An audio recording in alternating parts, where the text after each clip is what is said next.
ਸਾਥੀਓ, ਆਇਆ ਤੇ ਮੈਂ ਕੈਨੇਡਾ ਦੇ ਵਿੱਚ ਘੁੰਮਣ ਸੀਗਾ, ਪਰ ਬਹੁਤ ਸਾਰੀਆਂ ਫੋਨਸ ਕਾਲ, ਬਹੁਤ ਸਾਰੇ ਮੈਸੇजेस, ਬਹੁਤ ਸਾਰੇ ਸੱਜਣਾ ਮਿੱਤਰਾਂ ਦੇ ਫੋਨ, ਬਹੁਤ ਸਾਰੀ ਅਪਰੋਚ ਜਿਹੜੀ ਆਈ ਕਿ ਪੰਜਾਬ ਦੇ ਵਿੱਚ ਇੱਕ ਬਹੁਤ ਗੰਭੀਰ ਮਸਲਾ ਚੱਲ ਰਿਹਾ ਕਿ ਇੱਕ ਐਮਐਲਏ ਵੱਲੋਂ ਇੱਕ ਐਨਆਰਆਈ ਦੀ ਕੋਠੀ ਦੇ ਉੱਤੇ ਕਬਜ਼ਾ ਕੀਤਾ ਗਿਆ। ਸੋ ਮੇਰੇ ਕੋਲੋਂ ਜਿੱਥੇ ਵੀ ਕਿਤੇ ਕੁਝ ਗਲਤ ਹੁੰਦਾ ਜਾਂ ਜਿੱਥੇ ਕਿਤੇ ਵੀ ਲੋਕਾਂ ਨੂੰ ਲੋੜ ਮਹਿਸੂਸ ਹੁੰਦੀ ਹੈ, ਕਦੀ ਮੈਂ ਮੂੰਹ ਵਿਖਾ ਕੇ ਭੱਜਾ ਨਹੀਂ। ਮੇਰੀ ਜ਼ਿੰਦਗੀ ਦਾ ਇਹ ਮਕਸਦ ਨਹੀਂ ਹੈ ਕਿ ਨਹਾ ਲਿਆ, ਸੌਂ ਲਿਆ, ਖਾ ਲਿਆ, ਕੱਪੜੇ ਪਾ ਲਏ, ਸਾਹ ਲੈ ਲਏ ਤੇ ਇਹਦੇ 'ਚ ਹੀ ਜ਼ਿੰਦਗੀ ਹੈ। ਹਾਂ, ਜ਼ਰੂਰ ਉੱਥੇ ਕੋਸ਼ਿਸ਼ ਕਰਦਾ ਵੀ ਕਿਸੇ ਨਾ ਕਿਸੇ ਦਾ ਫਾਇਦਾ ਜ਼ਰੂਰ ਹੋਵੇ।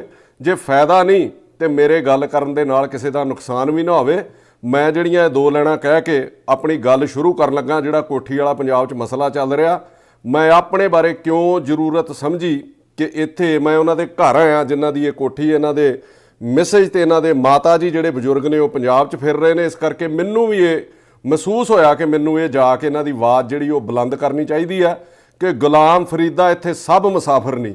ਕੋਈ ਅੱਜ ਚੱਲਿਆ, ਕੋਈ ਕੱਲ੍ਹ ਚੱਲਿਆ, ਕੋਈ ਬਣ ਗਿਆ ਰੌਣਕ ਪੱਖੀਆਂ ਦੀ, ਕੋਈ ਛੋੜ ਕੇ ਸ਼ੀਸ਼ ਮਹੱਲ ਚੱਲਿਆ, ਕੋਈ ਪਲਿਆ ਨਾਜ ਤੇ ਨਖਰਿਆਂ ਵਿੱਚ, ਕੋਈ ਗਰਮ ਰੇਤ ਤੇ ਥਲ ਚੱਲਿਆ, ਕੋਈ ਭੁੱਲ ਗਿਆ ਮਕਸਦ ਆਵਣ ਦਾ, ਕੋਈ ਕਰਕੇ ਮਕਸਦ ਹੱਲ ਚੱਲਿਆ।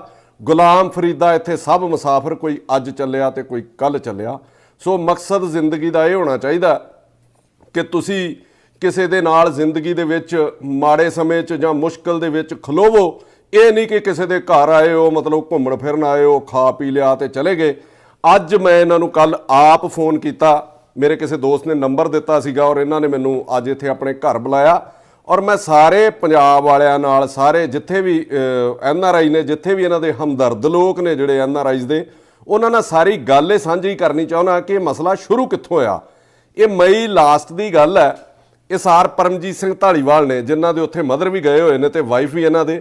ਇਹਨਾਂ ਦਾ ਇੱਕ ਦੋਸਤ ਆਸਟ੍ਰੇਲੀਆ ਦੇ ਵਿੱਚੋਂ ਇੰਡੀਆ ਜਿਹੜਾ ਉਹ ਘੁੰਮਣ ਗਿਆ, ਇਹਨਾਂ ਦੇ ਘਰ ਉਹਨੇ ਜਾ ਕੇ ਜਦੋਂ ਗੇੜਾ ਮਾਰਿਆ, ਇਹਨਾਂ ਨੂੰ ਮਿਲਣ ਗਿਆ ਜਾਂ ਇਹਨਾਂ ਦੇ ਮਾਤਾ ਜੀ ਦਾ ਹਾਲ ਚਾਲ ਪੁੱਛਣ ਗਿਆ ਤਾਂ ਅੱਗੋਂ ਉਹਨੇ ਪੁੱਛਿਆ ਘਰ ਦੇ ਵਿੱਚ ਕਿ ਮਾਤਾ ਅਮਰਜੀਤ ਕੌਰ ਕਿੱਥੇ ਨੇ, ਤੇ ਅੱਗੋਂ ਕਹਿੰਦੇ ਜੀ ਇੱਥੇ ਅਮਰਜੀਤ ਕੌਰ ਨਹੀਂ, ਇੱਥੇ ਸਰਬਜੀਤ ਕੌਰ ਜਿਹੜੇ ਨੇ ਉਹ ਰਹਿੰਦੇ ਨੇ, ਉਹਨਾਂ ਦਾ ਘਰ ਹੈ। ਫਿਰ ਉਹਨੇ ਇਹਨਾਂ ਨੂੰ ਫੋਨ ਕੀਤਾ ਪਰਮਜੀਤ ਹੋਣਾ ਨੂੰ ਕਿ ਤੁਸੀਂ ਜਿਹੜਾ ਆਪਣਾ ਉਹ ਘਰ ਵੇਚ ਦਿੱਤਾ। ਇਹਨਾਂ ਕਿਹਾ ਜੀ ਅਸੀਂ ਬਿਲਕੁਲ ਨਹੀਂ ਵੇਚਿਆ। ਘਰ ਜਿਹੜਾ ਇਹਨਾਂ ਦਾ 2020 ਦੇ ਵਿੱਚ ਬੰਦ ਹੋ ਗਿਆ ਸੀਗਾ। ਬੰਦ ਇਸ ਕਰਕੇ ਕਿ ਉਦੋਂ ਕੋਵਿਡ, ਸਾਰੀ ਦੁਨੀਆ ਹੀ ਉਹਦੇ ਨਾਲ ਤਰਾਸਦੀ, ਉਸ ਦੇ ਵਿੱਚ ਸਾਰੇ ਉਸ ਪੀੜਾ ਦੇ ਵਿੱਚੋਂ ਨਿਕਲੇ ਆ। 2020 ਦੇ ਵਿੱਚ ਇਹਨਾਂ ਨੇ ਆਪਣੇ ਮਾਤਾ ਜੀ ਨੂੰ ਇੱਥੇ ਕੈਨੇਡਾ ਬੁਲਾ ਲਿਆ ਜੀ। ਇਹਨਾਂ ਦੇ ਮਾਤਾ ਜੀ ਕੈਨੇਡਾ ਆ ਗਏ ਔਰ 28 ਮਈ ਨੂੰ ਇਹਨਾਂ ਨੇ ਇਹਨਾਂ ਨੂੰ ਪਤਾ ਲੱਗਾ ਆਪਣੇ ਦੋਸਤ ਦੀ ਕਾਲ ਤੋਂ ਬਾਅਦ, ਔਰ ਇਹਨਾਂ ਦੀ ਵਾਈਫ ਜਿਹੜੀ ਹੈ ਉਹਨਾਂ ਨੇ ਕਾਲ ਤੁਸੀਂ ਕੀਤੀ ਕਿ ਤੁਹਾਡੇ ਮੈਸੇਜ ਨੇ ਜੀ ਮਾਣੂਕੇ ਨੂੰ? ਇਹਨਾਂ ਨੇ ਕਾਲ ਕੀਤੀ, ਜਿਹੜੀ ਫਸਟ ਕਾਲ ਹੈ 28 ਮਈ ਨੂੰ, ਜਿਨ੍ਹਾਂ ਦਾ ਨਾਂ ਲੱਗਦਾ ਸੀਗਾ ਕਿ ਘਰ ਦੇ ਵਿੱਚ ਉਹਨਾਂ ਦੀ ਅੱਜ ਕੱਲ੍ਹ ਰਹਿਸ਼ ਹੈ, ਉਹਨਾਂ ਨੇ ਕਾਲ ਚੁੱਕੀ ਨਹੀਂ। ਸੈਕਿੰਡ ਕਾਲ ਜਿਹੜੀ ਇਹਨਾਂ ਨੇ ਕੀਤੀ ਆਪਣੇ ਸੰਧਵਾ ਸਾਹਿਬ ਜਿਹੜੇ ਸਾਡੇ ਵਿਧਾਨ ਸਭਾ ਦੇ ਸਪੀਕਰ ਨੇ, ਉਹਨਾਂ ਨੇ ਵੀ ਕੋਈ ਮੇਰੇ ਖਿਆਲ ਗੱਲ ਨਹੀਂ ਤੁਹਾਡੇ ਨਾਲ ਹੋਈ ਤੇ ਮੈਸੇਜ ਕੀਤਾ ਜੀ ਤੁਸੀਂ ਉਹਨਾਂ ਨੂੰ ਮੈਸੇਜ ਕੀਤਾ ਔਰ ਉਹਨਾਂ ਨੇ ਅੱਗੋਂ ਕਿਹਾ ਕਿ ਤੁਹਾਡੀ ਕੰਪਲੇਂਟ ਜਿਹੜੀ ਆ ਮੈਂ ਉਹ ਫਾਰਵਰਡ ਕਰ ਦਿੱਤੀ ਹੈ ਸੀਐਮ ਹਾਊਸ ਦੇ ਵਿੱਚ। ਤੀਜੀ ਕਾਲ ਇਹਨਾਂ ਨੇ ਕੀਤੀ ਸਾਰ ਭਗਵੰਤ ਸਿੰਘ ਮਾਨ, ਮੁੱਖ ਮੰਤਰੀ ਪੰਜਾਬ ਦੇ ਓਐਸਡੀ ਨੇ, ਮਨਜੀਤ ਸਿੱਧੂ, ਉਹਨਾਂ ਨੇ ਇਹਨਾਂ ਨਾਲ ਗੱਲਬਾਤ ਕੀਤੀ, ਇਹਨਾਂ ਕੋਲੋਂ ਰਿਟਨ ਕੰਪਲੇਂਟ ਮੰਗੀ ਔਰ 7 ਮਈ ਨੂੰ ਜਿਹੜਾ ਮਨਜੀਤ ਸਿੰਘ ਓਐਸਡੀ ਨੇ ਉਹ ਇਹਨਾਂ ਨੂੰ ਮਿਲਦੇ ਨੇ ਔਰ ਉਹਨਾਂ ਨੇ ਥੋੜ੍ਹੀ ਦੂਰ ਜਾ ਕੇ ਸਾਰ ਭਗਵੰਤ ਸਿੰਘ ਮਾਨ ਨਾਲ ਗੱਲ ਕੀਤੀ ਔਰ ਇਹਨਾਂ ਨੂੰ ਆ ਕੇ ਦੱਸਿਆ ਕਿ ਤੁਹਾਡਾ ਜਿਹੜਾ ਸਾਰਾ ਮਸਲਾ ਉਹ ਮੈਂ ਮਾਨ ਸਾਹਿਬ ਦੇ ਨੋਟਿਸ ਦੇ ਵਿੱਚ ਲਿਆ ਦਿੱਤਾ। 7 ਜੂਨ ਨੂੰ ਇਹ ਕੰਪਲੇਂਟ ਜਿਹੜੀ ਰਿਟਨ ਦੇ ਵਿੱਚ ਦਿੰਦੇ ਨੇ, ਉਹ ਕੰਪਲੇਂਟ ਦੀ ਇੱਕ ਕਾਪੀ ਦਿੰਦੇ ਨੇ ਸੀਐਮ ਨੂੰ, ਡੀਜੀਪੀ ਨੂੰ, ਐਨਆਰਆਈ ਮੰਤਰੀ ਕੁਲਦੀਪ ਸਿੰਘ ਢਾਲੀਵਾਲ ਨੂੰ, ਰਾਘਵ ਚੱਡਾ ਜਿਹੜੇ ਪੰਜਾਬ ਦੇ ਇੰਚਾਰਜ ਨੇ ਉਹਨਾਂ ਨੂੰ, ਕੇਜਰੀਵਾਲ ਹੋਣਾ ਨੂੰ, ਸੰਦੀਪ ਪਾਠਕ ਜਿਹੜੇ ਪੰਜਾਬ ਦੇ ਵਿੱਚ ਜਿਨ੍ਹਾਂ ਦਾ ਪੂਰਾ ਦਖਲ ਹੈ, ਉਹਨਾਂ ਸਾਰਿਆਂ ਨੂੰ ਇੱਕ ਕਾਪੀ ਇਹਨਾਂ ਜਿਹੜੀ ਫਾਰਵਰਡ ਕੀਤੀ ਹੈ।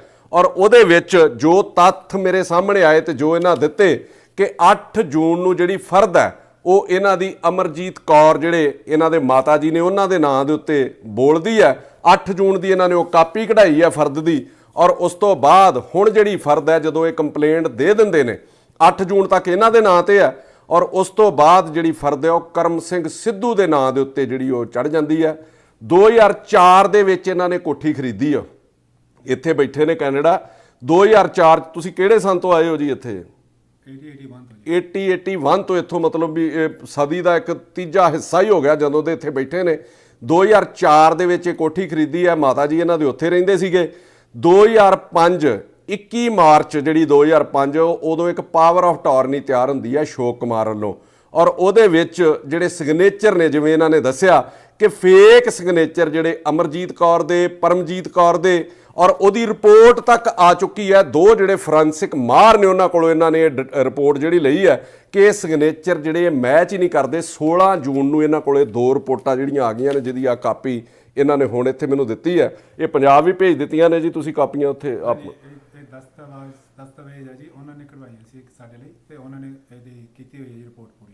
ਉਹਦੇ ਅੱਗੇ ਵੇਖੋ, ਉਹਦੇ ਵਿੱਚ ਇੱਕ ਨੰਬਰਦਾਰ ਹੈ ਸ਼ਿਆਮ ਸਿੰਘ, ਉਹਦੇ ਸਾਈਨ ਵੀ ਇਹਦੇ ਵਿੱਚ ਮਿਸਮੈਚ ਜਿਹੜੇ ਨੇ, ਕਿਉਂਕਿ ਜਿਹੜੇ ਉਹਦੇ ਪੁਰਾਣੀਆਂ ਰਜਿਸਟਰੀਆਂ ਤੋਂ ਸਾਈਨ ਕੱਢੇ ਗਏ, ਜਦੋਂ ਪਹਿਲਾਂ ਵੀ ਕਿਤੇ ਨੰਬਰਦਾਰੀ ਦੇ ਤੌਰ ਤੇ ਗਵਾਹੀ ਪਾਉਂਦਾ ਸੀਗਾ, ਉਹ ਵੀ ਸਾਈਨ ਜਿਹੜੇ ਇਹਨਾਂ ਸਾਈਨਾਂ ਦੇ ਨਾਲ ਸਿਗਨੇਚਰ ਮੈਚ ਨਹੀਂ ਕਰਦੇ। ਔਰ ਉਹਦੀ ਡੈਥ ਹੋ ਚੁੱਕੀ ਉਸ ਬੰਦੇ ਦੀ, ਜਿਹੜਾ ਬੰਦਾ ਖੜਾ ਕੀਤਾ ਗਿਆ ਪਾਵਰ ਆਫ ਟਾਰਨੀ ਲਈ। ਔਰ ਮਾਤਾ ਜੀ ਦੀ ਜਗ੍ਹਾ ਤੇ ਜਿਹੜੀ ਔਰਤ ਖੜੀ ਕੀਤੀ ਗਈ ਹੈ ਉਹਦੀ ਵੀ ਕਹਿੰਦੇ ਡੈਥ ਹੋ ਚੁੱਕੀ ਆ। ਵੀ ਸਭ ਜਿਉਂਦੀਆਂ ਜੀ ਜਗ੍ਹਾ ਦੇ ਉੱਤੇ ਮਰਿਆਂ ਬੰਦਿਆਂ ਨੂੰ ਤਿਆਰ ਕਰਕੇ ਉਹਨਾਂ ਦੇ ਪੇਪਰ ਲਾਏ ਗਏ। ਐਡੀ ਮਤਲਬ ਕੀ ਇਹ ਮਤਲਬ ਪੰਜਾਬ 'ਚ ਚੱਲ ਕੀ ਰਿਹਾ ਹੈ, ਸਾਰਾ ਸੋਚਣ ਵਿਚਾਰਨ ਦੀ ਲੋੜ ਹੈ। ਇੱਕ ਰਿਪੋਰਟ ਇਹਨਾਂ ਨੂੰ ਫਿਰੋਜ਼ਪੁਰ ਤੋਂ ਵੀ ਆ ਗਈ ਹੈ, ਸੰਜੀਵ ਸ਼ਰਮਾ ਨੇ ਜੀ ਫੋਰੈਂਸਿਕ ਜਿਹੜੇ, ਉਹਨਾਂ ਨੇ ਵੀ ਇਹ ਰਿਪੋਰਟ ਇਹਨਾਂ ਨੂੰ ਤਿਆਰ ਕਰਕੇ ਦਿੱਤੀ ਕਿ ਸਾਈਨ ਜਿਹੜੇ ਉਹ ਬਿਲਕੁਲ ਜਿਹੜੇ ਮਿਸਮੈਚ ਨੇ। ਔਰ ਪੁਲਿਸ ਜਦੋਂ ਇਹ ਪੁੱਛਦੇ ਨੇ, ਇਹਨਾਂ ਦੇ ਵਾਈਫ ਉੱਥੇ ਨੇ, ਇਹਨਾਂ ਦੇ ਮਾਤਾ ਜੀ ਉੱਥੇ ਨੇ, ਉਹ ਬਾਰ-ਬਾਰ ਜਿਹੜੇ ਉਹ ਪੁਲਿਸ ਦੇ ਗੇੜੇ ਮਾਰ ਰਹੇ ਨੇ। ਔਰ ਅੱਜ ਰਿਪੋਰਟ ਆਊਗੀ, ਕੱਲ ਜਿਹੜੀ ਰਿਪੋਰਟ ਆਊਗੀ ਮਾਲ ਮਹਿਕਮੇ ਕੋਲੋਂ। ਮੈਂ ਪੁੱਛਣਾ ਚਾਹੁੰਦਾ ਕਿ ਐਡਾ ਹਾਈ ਪ੍ਰੋਫਾਈਲ ਜਿਹੜਾ ਉਹ ਕੇਸ ਹੋਵੇ, ਜਿਹੜਾ ਸਾਰੇ ਪੰਜਾਬ ਦੇ ਵਿੱਚ ਤੁਹਾਡੀ ਥੂ ਕਰਾ ਰਿਹਾ ਹੋਵੇ। ਮੈਂ ਮਾਨ ਸਾਹਿਬ ਤੁਹਾਨੂੰ ਵੀ ਇੱਕ ਗੱਲ ਕਹਿਣੀ ਚਾਹੁੰਦਾ, ਮੈਂ ਹਰ ਜਗ੍ਹਾ ਦੇ ਉੱਤੇ ਕਹਿੰਦਾ ਕਿ ਤੁਸੀਂ ਇਮਾਨਦਾਰ ਹੋ, ਤੁਸੀਂ ਇਮਾਨਦਾਰੀ ਨਾਲ 1.25 ਸਾਲ ਜਿਹੜਾ ਪੰਜਾਬ ਦਾ ਹੰਢਾਇਆ, ਤੁਹਾਡੇ ਉੱਤੇ ਵੀ ਇੱਥੇ ਲਾਹਣਤਾਂ ਪੈ ਰਹੀਆਂ ਨੇ। ਮੈਂ ਇੱਥੇ ਫਿਰ ਰਿਹਾ ਔਰ ਜਗ੍ਹਾ ਜਗ੍ਹਾ ਦੇ ਉੱਤੇ ਇਹ ਮਸਲਾ ਜਿਹੜਾ ਵਿਚਾਰਿਆ ਜਾ ਰਿਹਾ। ਮੈਨੂੰ ਕਈ ਲੋਕਾਂ ਨੇ ਇੱਥੇ ਖਲੋ ਕੇ ਕਹਿ ਦਿੱਤਾ ਵੀ ਤੁਸੀਂ ਇਹਦੇ ਉੱਤੇ ਕਿਉਂ ਨਹੀਂ ਬੋਲਦੇ ਐਨਆਰਆਈਜ਼ 8 ਨੂੰ ਇਹਨਾਂ ਨੂੰ ਥਾਣੇ ਦੇ ਵਿੱਚ ਬੁਲਾਇਆ ਜਾਂਦਾ ਇਸ ਕੰਪਲੇਂਟ ਬੇਸ ਦੇ ਉੱਤੇ। ਉੱਥੇ ਬੈਠੇ ਹੁੰਦੇ ਨੇ ਐਸਪੀ ਪਰਮਾਰ ਤੇ ਡੀਐਸਪੀ ਵਿਰਕ, ਉੱਥੇ ਮਾਣੂਕੇ ਮੈਡਮ ਦੇ ਹਸਬੈਂਡ ਆਉਂਦੇ ਨੇ। ਔਰ ਉਹਦੇ ਵਿੱਚ ਉੱਥੇ ਇਹਨਾਂ ਨਾਲ ਗੱਲਬਾਤ ਹੁੰਦੀ ਹੈ ਕਿ ਤੁਸੀਂ ਕੋਠੀ ਕਿੰਨੀ ਦੇਰ ਤੋਂ ਰਹਿ ਰਹੇ ਹੋ? ਕੀ ਕਹਿੰਦੇ ਜੀ 15 ਦਿਨ ਤੋਂ ਰਹਿ ਰਹੇ ਆ।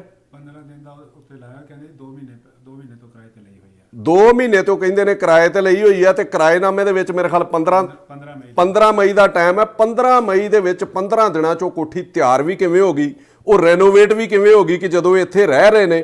ਸਾਰਾ ਕੁਝ ਇੱਕ ਸਾਜ਼ਿਸ਼ ਦਾ ਹਿੱਸਾ ਸੀਗਾ ਜਿਹਦੀ ਇਨਕੁਆਇਰੀ ਕਰਨੀ ਚਾਹੀਦੀ ਆ, ਨਾ ਕਿ ਲੋਕ ਖੱਜਲ ਹੋਣ। ਔਰ ਡੀਐਸਪੀ ਵਿਰਕ ਹੈ ਜਿਹੜਾ ਉੱਥੇ, ਉਹ ਇਹਨਾਂ ਦੇ ਮੈਸੇਜ ਨੂੰ ਕਹਿੰਦਾ ਕਿ ਤੁਸੀਂ ਕੋਠੀ ਕਿਰਾਏ ਤੇ ਦੇ ਦਿਓ। ਹੁਣ ਉਸ ਡੀਐਸਪੀ ਨੂੰ ਮੈਂ ਪੁੱਛਣਾ ਚਾਹੁੰਦਾ ਵੀ ਜੇ ਇਹ ਮਾਲਕ ਹੀ ਨਹੀਂ ਉਹ ਕੋਠੀ ਦੇ, ਤੁਸੀਂ ਇਹਨਾਂ ਨੂੰ ਮੰਨਦੇ ਹੀ ਨਹੀਂ ਇਹ ਮਾਲਕ ਨੇ, ਫਿਰ ਕਿਹੜੇ ਮਤਲਬ ਕਾਨੂੰਨ ਦੇ ਤਹਿਤ ਇਹਨਾਂ ਕੋਲੋਂ ਤੁਸੀਂ ਕੋਠੀ ਕਿਰਾਏ ਦੇ ਉੱਤੇ ਮੰਗ ਰਹੇ ਹੋ? ਫਿਰ ਅੱਗੋਂ ਇਹਨਾਂ ਨੂੰ ਮੈਸੇਜ ਦਿੱਤਾ ਜਾਂਦਾ ਕਿ ਵੇਚ ਦਿਓ। ਇੱਥੇ ਇੱਕ ਬੰਦਾ ਇਹਨਾਂ ਨੂੰ ਅਪਰੋਚ ਕਰਦਾ ਹੈ ਕਿ ਕੋਠੀ ਵੇਚ ਦਿਓ, ਤੁਸੀਂ, ਤੁਹਾਨੂੰ ਇੰਨੇ ਪੈਸੇ ਦੇ ਦਿੰਦੇ ਆ, ਜਿੰਨਾ ਮੁੱਲ ਹੈ ਉਸ ਤੋਂ ਵੱਧ ਦੇਣ ਨੂੰ ਤਿਆਰ ਹੋ ਗਏ ਕਿ ਮੈਡਮ ਦਾ ਜਿਹੜਾ ਅਕਸ ਹੈ ਉਹ ਕਿਤੇ ਸਾਫ਼ ਸੁਥਰਾ ਕਰ ਲਿਆ ਜਾਵੇ।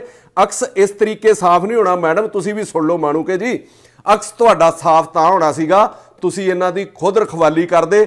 ਫਿਰ ਇਹਨਾਂ ਦੇ ਮੈਸੇਜ ਨੂੰ ਐਸਪੀ ਪਰਮਾਰ ਨੇ ਉੱਥੇ ਬੁਲਾਉਂਦੇ ਨੇ 9 ਤਰੀਕ ਨੂੰ ਜੀ, 9 ਜੂਨ ਨੂੰ 6 ਵਜੇ ਤੱਕ ਉਹ ਇਹਨਾਂ ਨੂੰ ਮਿਲਦੇ ਹੀ ਨਹੀਂ। 6 ਵਜੇ ਉਹ ਇਹਨਾਂ ਨੂੰ ਕਾਲ ਕਰਦੇ ਨੇ ਸਾਰਾ ਦਿਨ ਬਹਿ ਕੇ।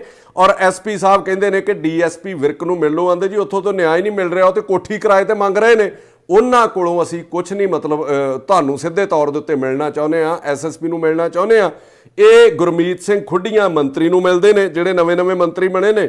ਉਹ ਏਡੀਜੀਪੀ ਕੋਲ ਤੋਰ ਦਿੰਦੇ ਨੇ, ਏਡੀਜੀਪੀ ਇਹਨਾਂ ਨੂੰ ਐਸਐਸਪੀ ਕੋਲ ਤੋਰ ਦਿੰਦੇ ਨੇ, ਐਸਐਸਪੀ ਅੱਗੋਂ ਇਹਨਾਂ ਨੂੰ ਐਸਪੀ ਪਰਮਾਰ ਕੋਲ ਤੋਰ ਦਿੰਦੇ ਨੇ। ਬਸ ਇਸੇ ਗੱਦੀ ਗੇੜ ਦੇ ਵਿੱਚ।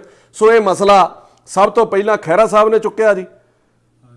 ਪਤਾ ਨਹੀਂ ਕਿੱਥੋਂ ਟਵੀਟ ਆਈ ਇਹ ਖਹਿਰਾ ਸਾਹਿਬ ਨੇ ਮੇਰੇ ਖਿਆਲ ਟਵੀਟ ਕੀਤਾ। ਔਰ ਮੇਰੀ ਸਰਕਾਰ ਨੂੰ ਇੱਕ ਅਪੀਲ ਹੈ ਕਿ ਖਹਿਰਾ ਸਾਹਿਬ ਦੇ ਨਾਲ ਤੁਹਾਡੀ ਸੁਖਪਾਲ ਖਹਿਰਾ ਨਾਲ ਜਿੰਨੀ ਮਰਜ਼ੀ ਲੱਗਦੀ ਹੋਵੇ, ਜੋ ਮਰਜ਼ੀ ਹੋਵੇ, ਜਿਹੜੀ ਗੱਲ ਫੈਕਟ ਦੇ ਉੱਤੇ ਕੋਈ ਬੰਦਾ ਚੁੱਕੇ ਉਹਦੇ ਉੱਤੇ ਵਿਚਾਰ ਜ਼ਰੂਰ ਕਰਨਾ ਚਾਹੀਦਾ। ਇਹ ਨਹੀਂ ਸੋਚ ਲੈਣਾ ਚਾਹੀਦਾ ਵੀ ਇਹ ਮਸਲਾ ਖਹਿਰੇ ਨੇ ਚੁੱਕਿਆ ਤੈਨੂੰ ਹੱਲ ਹੀ ਨਹੀਂ ਕਰਨਾ, ਉਹਦੇ ਅੱਗੇ ਆਪਾਂ ਅੜੀ ਕਰ ਲੈਣੀ ਹੈ। ਇਹਦੇ ਨਾਲ ਤੁਹਾਡੀ ਸਰਕਾਰ ਦਾ ਅਕਸ ਵੀ ਡਿੱਗ ਰਿਹਾ। ਇੱਥੇ ਤੱਕ ਇਹਨਾਂ ਨੂੰ ਅਪਰੋਚ ਕਰਨ ਦੀ ਜਿਹੜੀ ਉਹ ਕੋਸ਼ਿਸ਼ ਕੀਤੀ ਜਾ ਰਹੀ ਹੈ। ਔਰ ਮਤਲਬ ਇਹ ਟੱਬਰ ਤੋਂ ਅੱਡ ਹੋ ਕੇ ਬੈਠੇ ਨੇ, ਸਾਰਾ ਟੱਬਰ ਤੇ ਉੱਥੇ ਬਹਿ ਨਹੀਂ ਨਾ ਸਕਦਾ। ਇਹ ਇੱਥੇ ਕੰਮ ਕਰ ਦੇਖ ਰਹੇ ਨੇ, ਵਾਈਫ ਇਹਨਾਂ ਦੇ ਮਤਲਬ ਜਿਹੜੇ ਤੇ ਮਦਰ ਉਹਨਾਂ ਦੇ ਬਜ਼ੁਰਗ ਨੇ ਉੱਥੇ ਕੰਮ ਕਰ ਦੇਖ ਰਹੇ ਨੇ। ਹੁਣ ਜਿਹੜੀ ਮੈਂ ਮਾਣੂਕੇ ਦੀ ਪ੍ਰੈਸ ਕਾਨਫਰੰਸ ਸੁਣੀ, ਉਹ 2-3 ਦਿਨ ਤੋਂ ਬੋਲ ਰਹੇ ਆ ਪ੍ਰੈਸ ਵਾਲਿਆਂ ਨੂੰ ਸੱਦ ਕੇ। ਉਹਦੇ ਵਿੱਚ ਉਹ ਤਰਕ ਕੀ ਦਿੰਦੇ ਨੇ ਕਿ ਜਿੰਨੇ ਮੈਨੂੰ ਘਰ ਦੀ ਚਾਬੀ ਦਿੱਤੀ, ਮੈਨੂੰ ਨਹੀਂ ਪਤਾ ਉਹ ਠੀਕ ਆ ਗਲਤ ਆ, ਮੈਂ ਚਾਬੀ ਉਹਨੂੰ ਵਾਪਸ ਮੋੜ ਦਿੱਤੀ। ਮੇਰਾ ਮੈਡਮ ਮਾਣੂਕੇ ਨੂੰ ਇੱਕ ਸਵਾਲ ਹੈ ਕਿ ਕੋਈ ਚੋਰ ਗੱਡੀ ਚੋਰੀ ਕਰਕੇ ਲੈ ਆਵੇ, ਉਹਦੀ ਚਾਬੀ ਤੁਹਾਨੂੰ ਫੜਾ ਦੇਵੇ ਤੇ ਮਗਰ ਮਾਲਕ ਆ ਜੇ ਆਪਣੇ ਦਸਤਾਵੇਜ਼ ਲੈ ਕੇ, ਤੇ ਤੁਸੀਂ ਕੀ ਕਹੋਗੇ ਵੀ ਮੈਂ ਚਾਬੀ ਜਿਹੜੀ ਉਹ ਚੋਰ ਨੂੰ ਮੋੜਨੀ ਆ? ਤੁਹਾਡਾ ਫਰਜ਼ ਹੈ, ਲੋਕਾਂ ਨੇ ਤੁਹਾਨੂੰ ਐਮਐਲਏ ਬਣਾਇਆ। ਮੈਂ ਸੁਣਦਾ ਸੀਗਾ ਕੱਲ ਤੁਹਾਨੂੰ ਕਿ ਮੈਂ ਐਮਐਲਏ 40,000 ਤੇ ਜਿੱਤੀ ਆ, ਔਰ 40,000 ਤੇ ਤੁਸੀਂ ਜਿੱਤੇ ਹੋ ਤੇ ਤੁਹਾਡੇ ਇਲਾਕੇ ਦੇ ਲੋਕਾਂ ਦੀ ਜਾਨ ਤੇ ਮਾਲ ਦੀ ਰਾਖੀ ਕਰਨਾ ਵੀ ਤੁਹਾਡਾ ਫਰਜ਼ ਬਣਦਾ। ਇਹ ਲੋਕਾਂ ਨੂੰ ਧੱਕੇ ਨਾ ਖਾਣੇ ਪੈਣ। ਇਹਨਾਂ ਲੋਕਾਂ ਨੇ ਤੁਹਾਨੂੰ, ਐਨਆਰਆਈਜ਼ ਨੇ, ਸਾਰੀ ਸਰਕਾਰ ਨੂੰ, ਤੁਹਾਨੂੰ ਲੋਕਾਂ ਨੂੰ ਫੰਡਸ ਵੀ ਦਿੱਤੇ ਨੇ। ਇਸ ਕਰਕੇ ਨਹੀਂ ਦਿੱਤੇ ਕਿ ਸਾਡੀਆਂ ਕੋਠੀਆਂ ਦੇ ਉੱਤੇ, ਸਾਡੀਆਂ ਜਾਇਦਾਦਾਂ ਦੇ ਉੱਤੇ ਕਬਜ਼ਾ ਕਰ ਲਓ, ਸਾਨੂੰ ਖੱਜਲ ਹੋਣਾ ਪਵੇ। ਮੈਂ ਤੁਹਾਨੂੰ ਇੱਕ ਗੱਲ ਕਹਿਣਾ ਚਾਹੁੰਦਾ ਸਰਬਜੀਤ ਕੌਰ ਮਾਣੂਕੇ, ਕਿ ਲੋਕ ਜੇ ਚੜਾ ਸਕਦੇ ਆ ਨਾ ਤੇ ਲੋਕ ਥੱਲੇ ਵੀ ਲਾ ਸਕਦੇ ਆ। ਤਾਕਤ ਦਾ ਤੇ शोहरत का कभी मान नहीं करना चाहिए कि शोहरत की बुलंदी भी पल भर का तमाशा है। शोहरत की बुलंदी भी पल भर का तमाशा है। जिस डाल पे बैठे हो वो टूट भी सकती है। भी जेड़ी टाणी ते बैठे हो जे इहो जे काम करोगे तो डिग भी पैनी है। दूजा तर्क तुसी की दिंदे हो, मैं SSP नूं कहा कि वैरीफाई कर ते जेड़ा गलत है ਉਹਦੇ ਉੱਤੇ परचा दर्ज कर। फिर बनता है तो यह सीगा भी SSP ਉਹਨੂੰ वैरीफाई करदा, DC ਉਹਨੂੰ वैरीफाई करदा। फिर तुसी बिना वैरीफाई कीते किवें एक बंदे ਨੂੰ ਚਾਬੀ ਦੇ ਦਿੱਤੀ, ਉਹਦੇ ਉੱਤੇ ਤੁਸੀਂ ਕੋਈ ਸਰਕਾਰੀ ਰਿਸੀਵਰ ਲਾਉਂਦੇ, DC ਦੇ ਦਫ਼ਤਰ ਚਾਬੀ ਰੱਖ ਦਿੰਦੇ, SSP ਦੇ ਦਫ਼ਤਰ ਚਾਬੀ ਰੱਖ ਦਿੰਦੇ ਵੀ ਜਿਹੜਾ ਜਾਇਜ਼ ਹੋਊਗਾ, ਜਿਹੜਾ ਸਹੀ ਹੋਊਗਾ ਉਹਨੂੰ ਚਾਬੀ ਦੇ ਦੇ। ਤੁਸੀਂ ਕਿਵੇਂ ਅਥਾਰਟੀ ਬਣ ਗਏ? ਤੁਸੀਂ ਕੋਈ ਹਾਈ ਕੋਰਟ ਦੇ ਜੱਜ ਲੱਗੇ ਹੋ ਵੀ ਤੁਸੀਂ ਉਸੇ ਵੇਲੇ ਫੈਸਲਾ ਸੁਣਾ ਦਿੱਤਾ ਵੀ ਇਸ ਬੰਦੇ ਨੇ ਮੈਨੂੰ ਕੋਠੀ ਦਿੱਤੀ ਹੈ ਔਰ ਇਹਨੂੰ ਮੈਂ ਵਾਪਸ ਚਾਬੀ ਕਰ ਰਹੀ ਹਾਂ। ਜੇ ਗਲਤ ਸੀ ਤੇ ਤੁਹਾਡਾ ਫਰਜ਼ ਸੀਗਾ ਉਸ ਬੰਦੇ ਦੇ ਉੱਤੇ ਪਰਚਾ ਦਰਜ ਕਰਾਉਂਦੇ। ਗਲਤ ਕੋਠੀ ਤੁਸੀਂ ਕਹਿ ਰਹੇ ਹੋ ਕਿ ਡਿਸਪਿਊਟਡ ਕੋਠੀ ਮੈਨੂੰ ਦੇ ਦਿੱਤੀ ਗਈ। ਡਿਸਪਿਊਟਡ ਕੋਠੀ ਲਈ ਕਿਉਂ ਜਾਂਦੀ ਹੈ? ਡਿਸਪਿਊਟਡ ਜਾਇਦਾਦ ਲਈ ਕਿਉਂ ਜਾਂਦੀ ਹੈ? ਆਮ ਤੌਰ ਤੇ ਪੁਰਾਣੇ ਲੀਡਰਾਂ ਨੂੰ, ਇਹ ਮੈਂ ਤੇ ਵੇਖਦਾ ਰਿਹਾ, ਮੈਂ ਅਕਾਲੀਆਂ 'ਚ ਵੀ ਰਿਹਾ, ਮੈਂ ਕਾਂਗਰਸ ਨਾਲ ਵੀ ਰਿਹਾ, ਆਮ ਤੌਰ ਤੇ ਸਰਕਾਰ ਬਣਦਿਆਂ ਹੀ ਕੁੱਤੇ ਵਾਂਗੂ ਸੁੰਘਦੇ ਫਿਰਦੇ ਨੇ ਵੀ ਝਗੜੇ ਵਾਲੀ ਜਗ੍ਹਾ ਹੈਗੀ ਆ ਕਿਤੇ, ਝਗੜੇ ਵਾਲੀ ਜਗ੍ਹਾ ਹੈਗੀ ਆ ਕਿਤੇ। ਉਹ ਕੰਮ ਤੁਸੀਂ ਲੋਕਾਂ ਨੇ ਵੀ ਅਪਣਾ ਲਏ। ਜੇ ਇਹ ਗਲਤ ਸੀਗੇ ਤੇ ਤੁਹਾਡੀ ਲੈਣੀ ਨਹੀਂ ਸੀ ਇਹ ਕੋਠੀ ਬਣਦੀ। ਫਿਰ ਤੁਸੀਂ ਤਰੱਕੀ ਦਿੱਤਾ ਕਿ ਖਹਿਰੇ ਨੇ ਵੀ ਜ਼ਮੀਨ ਦੱਬੀ ਆ, ਉਹ ਆਪਣੀ ਜ਼ਮੀਨ ਪਹਿਲਾਂ ਛੱਡੇ। ਮੈਂ ਤੈਨੂੰ ਪੁੱਛਣਾ ਚਾਹੁੰਦਾ, ਜੇ ਖਹਿਰੇ ਨੇ ਜ਼ਮੀਨ ਦੱਬੀ ਆ ਤੇ ਫਿਰ ਕਾਰਵਾਈ ਕਿਹਨੇ ਕਰਨੀ ਹੈ? ਸਰਕਾਰ ਤੁਹਾਡੀ ਹੈ। ਫਿਰ ਤੁਸੀਂ ਉਹਦੇ ਕੋਲ ਗੱਲਾਂ 'ਚ ਕਿਉਂ ਛਡਾਉਂਦੇ ਹੋ? ਫਿਰ ਉਹਦੇ ਉੱਤੇ ਕਾਰਵਾਈ ਕਿਉਂ ਨਹੀਂ ਕਰਦੇ? ਗੱਲਾਂ ਬਾਤਾਂ ਨਾਲ ਨਾ ਸਾਰੋ, ਮਤਲਬ ਜੋ ਤੁਸੀਂ ਕੀਤਾ ਫਿਰ ਉਡੀਕ ਕਾਹਦੀ ਕਰਦੇ ਹੋ? ਜੇ ਖਹਿਰੇ ਨੇ ਕੋਠੀ ਦੱਬੀ ਹੈ, ਸਭ ਤੋਂ ਵੱਧ ਵਿਰੋਧ ਤੁਹਾਡੀ ਸਰਕਾਰ ਦਾ ਇਕੱਲੇ ਬੰਦੇ ਦਾ ਉਹ ਕਰਦਾ, ਤੇ ਫਿਰ ਉਹਦੇ ਉੱਤੇ ਕਾਰਵਾਈ ਕਿਉਂ ਨਹੀਂ ਕਰਦੇ? ਜੇ ਉਹਨੇ ਜਗ੍ਹਾ ਦੱਬੀ ਆ, ਜਿਹਦੀ ਜਗ੍ਹਾ ਦੱਬੀ ਉਹਨੂੰ ਸਟੈਂਡ ਕਰ ਲਓ ਤੇ ਖਹਿਰੇ ਦੇ ਉੱਤੇ ਪਰਚਾ ਦਰਜ ਕਰੋ। ਆਪਾਂ ਜਿਹੜੇ ਬੰਦੇ ਦੇ ਨਾਲ ਇਹਨਾਂ ਦਾ ਝਗੜਾ ਹੈ, ਜਿਹਦੇ ਬਾਰੇ ਦੁਹਾਈ ਦੇ ਰਹੇ ਆ, ਕਰਮ ਸਿੰਘ ਜਿਹੜਾ ਬੰਦਾ ਹੈ, ਉਹਦਾ ਆਪਾਂ ਪੱਖ ਲੈ ਰਹੇ ਆ। ਉਹਦੀਆਂ ਆਪਣੇ ਨਾਲ ਫੋਟੋਆਂ ਆਉਂਦੀਆਂ ਨੇ, ਫਿਰ ਆਪਾਂ ਕਿਰਾਏਨਾਮਾ ਉਹਦੇ ਕੋਲ ਲਿਖਾ ਲਿਆ। ਆਪਾਂ ਉਹਦਾ ਐਡਾ ਪੱਖ ਕਿਉਂ ਪੂਰ ਰਹੇ ਆ? ਦੂਜੀ ਚੀਜ਼, ਮੈਂ ਛੋਟੇ ਇਸ਼ੂਜ਼ ਦੇ ਵਿੱਚ ਕਦੀ ਨਹੀਂ ਪਿਆ ਕਿ ਉਸ ਜਗ੍ਹਾ ਦੇ ਉੱਤੇ ਸੜਕ ਕਿਵੇਂ ਪੈ ਗਈ। MLA ਵੀ ਕਿਤੇ ਰਹਿੰਦਾ ਹੋਵੇ, ਮੈਂ ਨਾ ਕਾਉਂਸਲਰ ਨਹੀਂ ਮਾਨ, ਉਹ ਕਿਤੇ ਰਹਿੰਦਾ ਹੋਵੇ, ਉਹਦੇ ਘਰ ਦੀ ਸੜਕ ਵੀ ਪੈ ਸਕਦੀ ਆ, ਚਾਹੇ ਉਹ ਕਿਰਾਏ ਤੇ ਰਹਿੰਦਾ ਹੋਵੇ, ਚਾਹੇ ਉਹ ਕਬਜ਼ਾ ਕਰਕੇ ਰਹਿੰਦਾ ਹੋਵੇ, ਕਿਉਂਕਿ ਲੋਕ ਉਹਦੇ ਕੋਲ ਆਉਂਦੇ ਆ। ਲੋਕ ਉਹਨੂੰ ਫਿਰ ਲਾਹਨਤਾਂ ਪਾਉਣਗੇ ਵੀ ਤੇਰੀ ਤੇ ਆਪਣੀ ਸੜਕ ਨਹੀਂ ਬਣੀ, ਤੂੰ ਸਾਡਾ ਕੀ ਵਿਕਾਸ ਕਰਦਾ ਫਿਰੇਗਾ। ਸੋ ਇਹਨਾਂ ਚੀਜ਼ਾਂ ਤੇ ਉੱਤੇ ਮੈਂ ਨਹੀਂ ਜਾਂਦਾ, ਪਰ ਜਿੱਥੇ ਤੁਸੀਂ ਗਲਤ ਹੋ, ਜਿੱਥੇ ਇਹਨਾਂ ਦੀ ਮਦਦ ਹੋਣੀ ਚਾਹੀਦੀ ਹੈ, ਕੱਲਾ ਕਾਗਜ਼ ਲੈ ਕੇ ਫਿਰ ਰਹੇ ਨੇ। ਸਰਕਾਰ ਸਾਰੀ ਤੁਹਾਡੇ ਪੱਖ 'ਚ ਖੜ ਗਈ, ਸਰਕਾਰ ਤੁਹਾਡੀ ਕਰਮ ਸਿੰਘ ਸਿੱਧੂ ਦੇ ਪੱਖ 'ਚ ਖੜ ਗਈ। ਜਿਸ ਬੰਦੇ ਨੇ ਪਾਵਰ ਆਫ ਅਟਾਰਨੀ ਬਣਾਈ, ਮੈਨੂੰ ਪਤਾ ਲੱਗਾ ਕਿ ਪਹਿਲਾਂ ਵੀ ਉੱਤੇ ਬਹੁਤ ਸਾਰੇ ਕੇਸਿਸ ਜਿਹੜੇ ਚੱਲਦੇ ਨੇ 420 ਨਾ ਕੋਈ ਕੋਰਟ ਦੇ ਵਿੱਚ ਚੱਲ ਰਹੇ ਨੇ ਜਾਂ ਪੁਲਿਸ ਥਾਣੇ ਦੇ ਵਿੱਚ ਨੇ, ਉਸ ਬੰਦੇ ਕੋਲੋਂ ਤੁਸੀਂ ਕੋਠੀ ਲਈ ਔਰ ਵਰਤ ਕੀ ਰਹੇ ਹੋ? ਨਾ ਕਿਹਦਾ ਵਰਤ ਰਹੇ ਹੋ ਕਿ ਦਲਿਤ ਸਮਾਜ ਕਰਕੇ ਮੈਨੂੰ ਜਿਹੜਾ ਇਹ ਧੱਕਾ ਮੇਰੇ ਨਾਲ ਹੋ ਰਿਹਾ, ਦਲਿਤਾਂ ਨੂੰ ਬਰਦਾਸ਼ਤ ਨਹੀਂ ਕਰਦੇ ਅਸੀਂ। ਮੈਂ ਤਾਂ ਕਦੀ ਕੋਈ ਫਰਕ ਨਹੀਂ ਸਮਝਦਾ ਵੀ ਦਲਿਤ ਕੌਣ ਹੈ, ਜੱਟ ਕੌਣ ਹੈ, ਰੋੜਾ ਕੌਣ ਹੈ। ਇਹਦੇ ਵਿੱਚ ਦਲਿਤ ਸਮਾਜ ਕਿੱਥੋਂ ਆ ਗਿਆ? ਮੈਂ ਤੁਹਾਨੂੰ ਇੱਕ ਸਵਾਲ ਕਰਦਾ ਮਾਣੂਕੇ ਜੀ, ਕਿ ਦਲਿਤ ਸਮਾਜ ਲਈ ਪਿਛਲੇ 5 ਸਾਲ ਵੀ ਤੁਸੀਂ ਮੰਤਰੀ MLA ਰਹੇ ਹੋ, 1.25 ਸਾਲ ਤੋਂ ਤੁਹਾਡੀ ਸਰਕਾਰ ਹੈ। ਕਿੰਨੀ ਕੁ ਦਲਿਤਾਂ ਲਈ ਤੁਸੀਂ ਆਵਾਜ਼ ਬੁਲੰਦ ਕੀਤੀ ਹੈ, ਸਿਵਾਏ ਆਪਣੀ ਕੁਰਸੀ ਹਾਸਲ ਕਰਨ ਤੋਂ, ਸਿਵਾਏ ਦਲਿਤਾਂ ਦੇ ਨਾਂ ਦੇ ਉੱਤੇ ਮੰਤਰੀ ਬਣਨ ਤੋਂ? ਦਲਿਤਾਂ ਦਾ ਸਿਰਫ ਨਾਂ ਵਰਤਿਆ ਜਾਂਦਾ ਆਪਣੇ ਪਾਪ ਲੁਕਾਉਣ ਲਈ। ਜਿੱਥੇ ਤੁਸੀਂ ਕਿਤੇ ਫਸ ਜਾਂਦੇ ਹੋ, ਫਿਰ ਆਪਣੇ ਜਾਤ ਦਾ, ਧਰਮ ਦਾ ਸਾਰਿਆਂ ਕੋਲੇ, ਮਤਲਬ ਜੇ ਕਿਤੇ ਕੋਈ ਸਿੱਖ ਹੈ, ਜੇ ਕੋਈ ਹਿੰਦੂ ਹੈ, ਫਿਰ ਆਪੋ ਆਪਣੀ ਜਿਹੜੀ ਧਰਮ ਦੀ ਉਹ ਆੜ ਲੈਣੀ ਸ਼ੁਰੂ ਕਰ ਦਿੰਦਾ। ਅੱਗੋਂ ਪਿੱਛੋਂ ਆਪਾਂ ਆਪਣੇ ਧਰਮ ਲਈ, ਆਪਣੀ ਜਾਤ ਪਾਤ ਲਈ ਕੁਝ ਨਹੀਂ ਕਰਦੇ, ਸਿਰਫ ਆਪਣੇ ਪਾਪ ਲੁਕਾਉਣ ਲਈ। ਤੇ ਪਾਪ ਲੁਕਾਉਣ ਤੋਂ ਬਾਅਦ ਜਦੋਂ ਮਸਲਾ ਹੱਲ ਹੋ ਜਾਂਦਾ, ਫਿਰ ਅਗਲਾ ਪਾਪ ਕਰਨ ਲਈ ਤੁਰ ਪੈਂਦੇ ਆ। ਤੁਹਾਡੇ ਤੇ ਕਿਸੇ ਨੇ ਬੜਾ ਵਧੀਆ ਲਿਖਿਆ ਕਿ ਕਿਤਨੀ ਅਜੀਬ ਹੈ ਗੁਨਾਹੋਂ ਕੀ ਜੁਸਤਜੂ ਇਕਬਾਲ, कितनी अजीब है गुनाहों की जुस्तजू इकबाल, नमाज भी जल्दी में पढ़ते हैं फिर से गुनाह करने के लिए। अज तुसी इहदी आड़ लै रहे हो, फिर बाजोगे, फिर तुसी सौं खाओ भी दलितां लई कुछ करोगे, अपने समाज लई कुछ करोगे। तुसी कब्जा कीता जां नहीं कीता, एक सियाणे पॉलिटिशियन के तौर पर तुहाडा फर्ज पता की बनता सीगा कि आप पहल कदमी करके ਜਿਹਦਾ ਤੁਹਾਡੇ ਉੱਤੇ ਦੋਸ਼ ਲੱਗ ਗਿਆ, ਇਹ ਮਸਲਾ ਤੁਹਾਨੂੰ ਖੁਦ ਅੱਗੇ ਆ ਕੇ ਹੱਲ ਕਰਾਉਣਾ ਚਾਹੀਦਾ ਸੀਗਾ। ਔਰ ਲੋਕਾਂ ਦੇ ਵਿੱਚ ਵੀ ਤੁਹਾਡੇ ਨੰਬਰ ਬਣਦੇ, ਔਰ ਸ਼ਾਇਦ ਤੁਹਾਡੀ ਸਰਕਾਰ ਦੇ ਵਿੱਚ ਵੀ ਤੁਹਾਡੇ ਨੰਬਰ ਬਣਦੇ। ਜਿਹੜਾ ਤੁਸੀਂ ਗੱਡੀਆਂ ਜਾਂਦੇ ਜਾਂਦੇ ਰਹਿ ਗਏ, ਜਿਹੜੀ ਗੱਡੀ ਚੜ੍ਹ ਨਹੀਂ ਸਕੇ ਮੰਤਰੀ ਵਾਲੀ, ਸ਼ਾਇਦ ਉਹ ਤੁਹਾਨੂੰ ਮੰਤਰੀ ਦੀ ਕੁਰਸੀ ਜਿਹੜੀ ਉਹ ਵਾਪਸ ਮਿਲ ਜਾਂਦੀ। ਇਮੋਸ਼ਨਲ ਸਟੇਟਮੈਂਟ ਤੁਸੀਂ ਦੇ ਰਹੇ ਹੋ ਕਿ ਮੇਰੇ ਬੱਚਿਆਂ ਨੂੰ ਅਟੈਕ ਕੀਤਾ ਜਾ ਰਿਹਾ। ਮੈਂ ਪੁੱਛਣਾ ਚਾਹੁੰਦਾ, ਮੈਂ ਵੀ ਸਾਰਾ ਦਿਨ ਆ ਦੇਖਦਾ ਫੇਸਬੁੱਕ, ਸੋਸ਼ਲ ਮੀਡੀਆ, ਲੋਕ ਮੈਨੂੰ ਦੱਸਦੇ ਨੇ ਕਿੱਥੇ ਤੁਹਾਡੇ ਕਿਸੇ ਬੱਚੇ ਦਾ ਕਿਸੇ ਨੇ ਨਾਂ ਲਿਆ। ਹਾਂ, ਜੇ ਤੁਸੀਂ ਇਸ ਪ੍ਰੋਫੈਸ਼ਨ 'ਚ ਹੋ, ਤੁਸੀਂ ਕੋਈ ਸੋਸ਼ਲ ਵਰਕਰ ਹੋ, ਤੁਸੀਂ ਕੋਈ ਪੋਲੀਟੀਸ਼ੀਅਨ ਹੋ, ਤੁਸੀਂ ਕੋਈ ਅਫਸਰ ਹੋ, ਤੁਸੀਂ ਕਿਤੇ ਵੀ ਸਮਾਜ ਸੇਵਾ ਦੇ ਨਾਲ ਜੁੜੇ ਹੋ, ਸੋਸ਼ਲ ਵਰਕ ਦੇ ਨਾਲ ਜੁੜੇ ਹੋ, ਤੇ ਇਹਨਾਂ ਚੀਜ਼ਾਂ ਲਈ ਤੁਹਾਨੂੰ ਤਿਆਰ ਰਹਿਣਾ ਚਾਹੀਦਾ ਕਿ ਮੇਰੇ ਉੱਤੇ ਕੋਈ ਬਲੇਮ ਵੀ ਲੱਗ ਸਕਦਾ। ਆਪਣੇ ਬੱਚਿਆਂ ਨੂੰ ਵੀ ਮਾਨਸਿਕ ਤੌਰ ਦੇ ਉੱਤੇ ਤਿਆਰ ਰੱਖਣਾ ਚਾਹੀਦਾ ਕਿ ਕਿਤੇ ਜੇ ਸਹੀ ਆ ਤੇ ਕਿਤੇ ਕੋਈ ਗਲਤ ਦੋਸ਼ ਵੀ ਲੱਗ ਸਕਦੇ ਆ। ਸਾਡੇ ਬੱਚਿਆਂ ਬਾਰੇ ਵੀ ਲੋਕ ਬੜਾ ਕੁਝ ਮਾੜਾ ਚੰਗਾ ਬੋਲ ਦਿੰਦੇ ਆ, ਬੜਾ ਕੁਝ ਲਿਖ ਦਿੰਦੇ ਆ, ਤੇ ਕੀ ਸਮਾਜ ਲਈ ਬੋਲਣੋਂ ਅੜ ਜਾਈਏ, ਕੀ ਸਮਾਜ ਦੀ ਬਾਂਹ ਫੜਨੋਂ ਅੜ ਜਾਈਏ। ਸੋ ਇਹ ਗੱਲਾਂ ਮੈਂ ਤੁਹਾਨੂੰ ਤੁਹਾਡੀਆਂ ਗੱਲਾਂ ਦੇ ਜਵਾਬ ਦਿੱਤੇ ਆ। ਤੇਰਾ ਫਰਜ਼ ਬਣਦਾ ਐਮਐਲਏ ਦਾ ਕਿ ਇਹਨਾਂ ਲੋਕਾਂ ਦੇ ਜਾਨ ਮਾਲ ਦੀ ਰਾਖੀ ਕਰ। ਹੁਣ ਮੈਂ ਗੱਲ ਕਰਨ ਲੱਗਾ, ਜਿਹੜਾ ਮੇਰਾ ਸਿੱਧਾ ਮੈਸੇਜ ਹੈ ਉਹ ਹੈ ਸਾਰ ਭਗਵੰਤ ਸਿੰਘ ਮਾਨ ਨੂੰ ਕਿ ਮੈਂ ਤੇਰੀ ਇਮਾਨਦਾਰੀ ਪੱਖੋਂ ਤੇਰੀ ਬਹੁਤ ਇੱਜ਼ਤ ਕਰਦਾ। ਪੰਜਾਬ ਨੂੰ ਬਹੁਤ ਦੇਰ ਬਾਅਦ, ਪਤਾ ਨਹੀਂ ਤੁਸੀਂ ਦਿੱਲੀ ਤੋਂ ਚੱਲਦੇ ਹੋ, ਤੁਹਾਡੇ ਕਿਤੇ ਪੈਰਾਂ 'ਚ ਬੇੜੀਆਂ ਵੀ ਹੋਣਗੀਆਂ, ਜੋ ਵੀ ਹੈ, ਪਰ ਬੜੀ ਦੇਰ ਬਾਅਦ ਪੰਜਾਬ ਨੂੰ ਆ ਸਵਾ ਸਾਲ ਕੋ ਇਮਾਨਦਾਰ ਮੁੱਖ ਮੰਤਰੀ ਦਾ ਤੁਹਾਡੇ ਐਮਐਲਏ ਥੱਲੇ ਕਰਦੇ ਹੋਣਗੇ ਇਹੋ ਜਿਹੀਆਂ ਚੋਰੀਆਂ ਠੱਗੀਆਂ। ਮੈਂ ਕੋਈ ਉਹਦੀ ਸਾਦੀ ਨਹੀਂ ਭਰਦਾ, ਪਰ ਹਾਂ ਅਜੇ ਤੱਕ ਤੁਹਾਡੇ ਉੱਤੇ ਕੋਈ ਮੈਨੂੰ ਐਡਾ ਵੱਡਾ ਦੋਸ਼ ਜਾਂ ਕੋਈ ਐਡਾ ਵੱਡਾ ਕੀ ਕੋਈ ਦੋਸ਼ ਲੱਭਾ ਨਹੀਂ ਕਰਪਸ਼ਨ ਦਾ। ਮੈਂ ਤੁਹਾਨੂੰ ਇਹ ਕਹਿਣਾ ਚਾਹੁੰਦਾ ਕਿ ਆਪਾਂ ਪਹਿਲਾਂ ਸਟੇਟਮੈਂਟ ਦਿੱਤੀਆਂ ਨੇ ਮਾਨ ਸਾਹਿਬ ਕਿ ਗੋਰੇ ਪੰਜਾਬ 'ਚ ਆ ਕੇ ਨੌਕਰੀ ਕਰਨਗੇ, ਅੰਗਰੇਜ਼ ਲੋਕ ਪੰਜਾਬ 'ਚ ਆ ਕੇ ਕੰਮ ਕਰਨਗੇ, ਮੈਂ ਪੰਜਾਬ ਨੂੰ ਇਹੋ ਜਿਹਾ ਬਣਾ ਦਊਂਗਾ।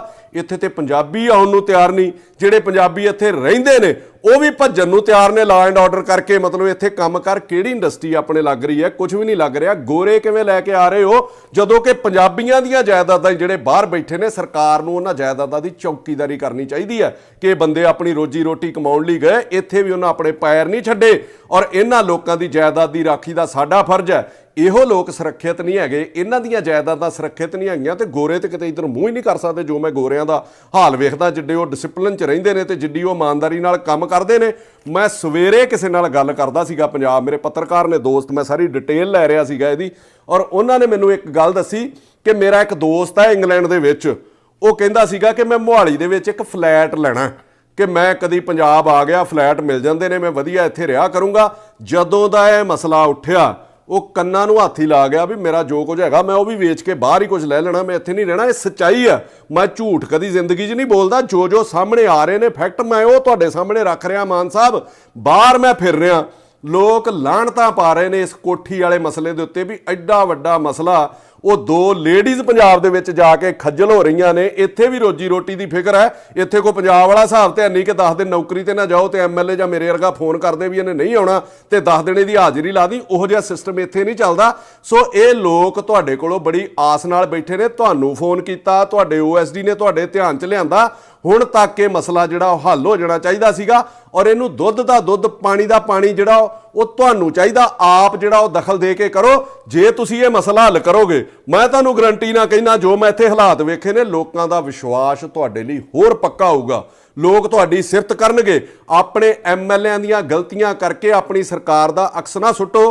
ਖਹਿਰਾ ਸਾਹਿਬ ਵੀ ਕਹਿੰਦੇ ਸੀਬੀਆਈ ਜਾਂਚ, ਮਤਲਬ ਆਮ ਲੋਕ ਕਹਿੰਦੇ ਇੱਥੇ ਸੀਬੀਆਈ ਜਾਂਚ, ਮੈਂ ਨਹੀਂ ਮੰਨਦਾ। ਮੈਂ ਕਹਿੰਦਾ ਇਹਦੀ ਜਾਂਚ ਤੁਸੀਂ ਆਪਦੇ ਡੀਜੀ ਵਿਜੀਲੈਂਸ ਹੈ ਉਹਨਾਂ ਕੋਲੋਂ, ਮੈਂ ਉਸ ਬੰਦੇ ਨੂੰ ਵੀ ਇਮਾਨਦਾਰੀ ਦਾ ਬਹੁਤ ਵੱਡਾ ਖਿਤਾਬ ਦਿੰਦਾ, ਵਰਿੰਦਰ ਸ਼ਰਮਾ ਉਹਨਾਂ ਨੂੰ, ਨਿਊਟਰਲ ਜਾਂਚ ਉਹਨਾਂ ਨੂੰ ਕਰਨ ਲਈ ਕਹਿ ਦਿਓ। ਉਹ 2 ਦਿਨਾਂ ਦੇ ਵਿੱਚ ਤੁਹਾਨੂੰ ਦੁੱਧ ਦਾ ਦੁੱਧ ਤੇ ਪਾਣੀ ਦਾ ਪਾਣੀ ਕਰ ਦੇਣਗੇ। ਹਰ ਬੰਦੇ ਦੇ ਨਹਾੜੇ ਕੱਢ ਲਏ। ਆ ਧਾਰੀਵਾਲ ਐਨਆਰਆਈ ਮਿਨਿਸਟਰ ਹੈ, ਪਹਿਲਾ ਮਹਿਕਮਾ ਤੇ ਉਹਦੇ ਕੋਲੋਂ ਖੋਹ ਲਿਆ ਵੀ ਸਮਝ ਆ ਗਈ ਵੀ ਇਹ ਗੱਲਾਂ ਵਾਲਾ ਹੀ ਹੈ। ਆਪਾਂ ਉੱਥੋਂ ਕਬਜ਼ਾ ਛਡਾ ਲਿਆ, ਉੱਥੋਂ ਕਬਜ਼ਾ ਛਡਾ ਲਿਆ, ਨਾ ਤੇ ਬਾਦਲਾਂ ਦੇ ਕਬਜ਼ੇ ਛੁੱਟੇ, ਨਾ ਵੱਡੇ ਲੀਡਰਾਂ ਦੇ ਕਬਜ਼ੇ ਛੁੱਟੇ, ਤੇ ਧਾਰੀਵਾਲ ਨੂੰ ਉਸ ਕੰਮੋਂ ਤੋਂ ਤੁਸੀਂ ਵਿਹਲਾ ਕੀਤਾ। ਬਹੁਤ ਵਧੀਆ, ਵੀ ਸਿਵਾਏ ਗੱਲਾਂ ਤੋਂ ਬਗੈਰ ਕੁਝ ਹੈ ਨਹੀਂ ਸੀਗਾ।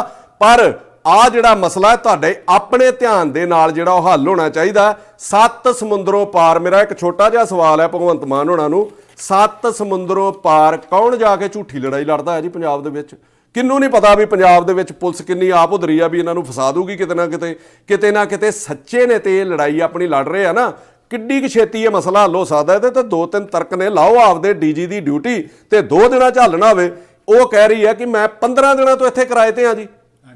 ਤੁਸੀਂ ਫੋਨ ਲੋਕੇਸ਼ਨ ਕਢਾ ਲਓ ਇਨਵੈਸਟੀਗੇਸ਼ਨ ਦੇ ਵਿੱਚ ਕਿ ਉਹਦੇ ਘਰ ਵਾਲੇ ਦੀ ਕਿੰਨੀ ਦੇਰ ਤੋਂ ਇਸ ਕੋਠੀ ਦੇ ਵਿੱਚ ਲੋਕੇਸ਼ਨ ਆ ਰਹੀ ਹੈ, ਉਹ ਬੀਬੀ ਦੀ ਇਸ ਕੋਠੀ ਦੇ ਵਿੱਚ ਕਿੰਨੀ ਦੇਰ ਤੋਂ ਲੋਕੇਸ਼ਨ ਆ ਰਹੀ ਹੈ, ਔਰ ਤੁਸੀਂ ਉਹਦਾ ਜਿਹੜਾ ਸਟਾਫ ਹੈ ਉਹਦੀ ਕਿੰਨੀ ਦੇਰ ਤੋਂ ਜਿਹੜੀ ਇੱਥੇ ਲੋਕੇਸ਼ਨ ਆ ਰਹੀ ਹੈ ਤੇ ਦੁੱਧ ਦਾ ਦੁੱਧ ਪਾਣੀ ਦਾ ਪਾਣੀ ਹੋ ਜਾਣਾ ਵੀ ਉਹ ਬੀਬੀ ਕਿੰਨੀ ਦੇਰ ਤੋਂ ਰਹਿ ਰਹੀ ਹੈ। ਸੋ ਸੱਦੇ ਆਪਾਂ ਗੋਰਿਆਂ ਨੂੰ ਦਿੰਨੇ ਆ, ਪਰ ਇਹਨਾਂ ਲੋਕਾਂ ਦੀ ਬਾਂਹ ਹੀ ਫੜ ਲਈਏ ਜਿਹੜੇ ਇੱਥੇ ਗੋਰਿਆਂ ਕੋਲ ਆ ਕੇ ਆਪਣਾ ਕੰਮਕਾਰ ਕਰਦੇ ਨੇ। ਗੋਰੇ ਬਾਅਦ ਚੋਂ ਆਉਂਦੇ ਰਹਿਣਗੇ, ਪਹਿਲਾਂ ਆਪਾਂ ਇਹਨਾਂ ਦੀ ਬਾਂਹ ਤੇ ਫੜੀਏ। ਸੋ ਮੈਂ ਤੁਹਾਨੂੰ ਕਹੂੰਗਾ ਕਿ ਬੇਹਿਸਾਬ ਹਸਰ ਤੇ ਨਾ ਪਾਲੀਏ, बेहिसाब हसरते ना पालिए, जो मिला है उसी को संभालिए। आप इन्हां लोकां नूं ते संभालिए। सो मेरी तुहानूं रिक्वेस्ट है मान साहब, मैं को गरम बोल के चार गालां कढ के सरकार नूं, मेरा तो कुछ नहीं जाना, इन्हां लोकां दा मैं मसला खराब नहीं करना चाहुंदा, उहनूं मैं होर नहीं उलझाउणा चाहुंदा। मैं तुहानूं बड़ी निमरता दे नाल रिक्वेस्ट कर रहा कि इन्हां ने मैनूं भी बड़ी आस नाल सद्दिया और तुहाडे वल भी बड़ी आस दे नाल निगाह ला के गड्ढे ने। ਲੱਖ ਇਹਨਾਂ ਦੇ ਮਨ ਦੇ ਵਿੱਚ 20 ਗੱਲਾਂ ਸੀ, ਪਰ ਇੱਕ ਗੱਲ ਇਹਨਾਂ ਵੀ ਐਡਮਿਟ ਕੀਤੀ ਹੈ ਕਿ ਹਾਂ ਯਾਰ ਸੀਐਮ ਦੇ ਉੱਤੇ ਦੋਸ਼ ਨਹੀਂ ਹੈਗਾ, ਕੋਈ ਇਮਾਨਦਾਰ ਹੈ। ਔਰ ਮੈਂ ਵੀ ਇਹਨਾਂ ਨੂੰ ਇੱਕ ਗੱਲ ਫਖਰ ਦੇ ਨਾਲ ਕਹੀ ਹੈ, ਤੇ ਸੋ ਫਖਰ ਇਹਨਾਂ ਦਾ ਬਣਿਆ ਵੀ ਰਹਿਣਾ ਚਾਹੀਦਾ ਕਿ ਜੇ ਤੁਹਾਡੀ ਕੋਠੀ ਕਿਸੇ ਪਿਛਲੀਆਂ ਸਰਕਾਰਾਂ ਦੇ ਐਮਐਲਏ ਨੇ ਦੱਬੀ ਹੁੰਦੀ, ਚਾਹੇ ਉਹ ਅਕਾਲੀ ਸੀਗਾ ਚਾਹੇ ਕਾਂਗਰਸੀ ਸੀਗਾ, ਤੇ ਹੋ ਸਕਦਾ ਉੱਥੇ ਤੁਹਾਡੀਆਂ ਜਨਾਨੀਆਂ ਤੇ ਵੀ ਪਰਚੇ ਹੋ ਜਾਂਦੇ। ਜੇ ਤੁਹਾਨੂੰ ਇਨਸਾਫ ਮਿਲ ਸਕਦਾ ਤੇ ਮੇਰੇ ਖਿਆਲ ਦੇ ਵਿੱਚ ਭਗਵੰਤ ਮਾਨ ਜਿਹੜਾ ਤੁਹਾਨੂੰ ਉਸ ਇਹਨਾਂ ਦੇ ਨਾਲ ਜੇ ਧੱਕਾ ਹੋ ਰਿਹਾ, ਤੇ ਜਿਹੜਾ ਵੀ ਅਫਸਰ ਉਹਦੇ ਵਿੱਚ ਇਨਵੋਲਵ ਹੈ, ਚਾਹੇ ਉਹ ਐਸਡੀਐਮ ਹੈ, ਚਾਹੇ ਉਹ ਤਹਿਸੀਲਦਾਰ ਹੈ, ਚਾਹੇ ਉਹ ਪਟਵਾਰੀ ਹੈ, ਚਾਹੇ ਉਹ ਪੁਲਿਸ ਵਾਲਾ ਜਿੰਨੇ ਇਹਨਾਂ ਦੀ ਸੁਣਵਾਈ ਨਹੀਂ ਕੀਤੀ ਐਮਐਲਏ ਦੇ ਪ੍ਰੈਸ਼ਰ ਦੇ ਵਿੱਚ ਆ ਕੇ, ਜਿੰਨੇ ਫਰਦਾਂ ਬਦਲੀਆਂ ਨੇ, ਉਹਨਾਂ ਦੇ ਉੱਤੇ 420 ਦਾ ਪਰਚਾ ਦਰਜ ਕਰੋ। ਜੇ ਤੁਸੀਂ ਨਹੀਂ ਕਰੋਗੇ ਤੇ ਮੈਂ ਇਹ ਕਹਿ ਕੇ ਤੁਹਾਨੂੰ ਸਮਾਪਤੀ ਕਰਨ ਲੱਗਾ कि लश्कर भी तुम्हारा है, लश्कर भी तुम्हारा है भगवंत मान जी, लश्कर भी तुम्हारा है, सरदार भी तुम्हारा है। बहुत सारियां फोन कॉल, बहुत सारे मैसेजेस, बहुत सारे सज्जणा मित्रां दे फोन, बहुत सारी अप्रोच जिहड़ी आई कि पंजाब दे विच एक बहुत गंभीर मसला चल रहा कि एक ML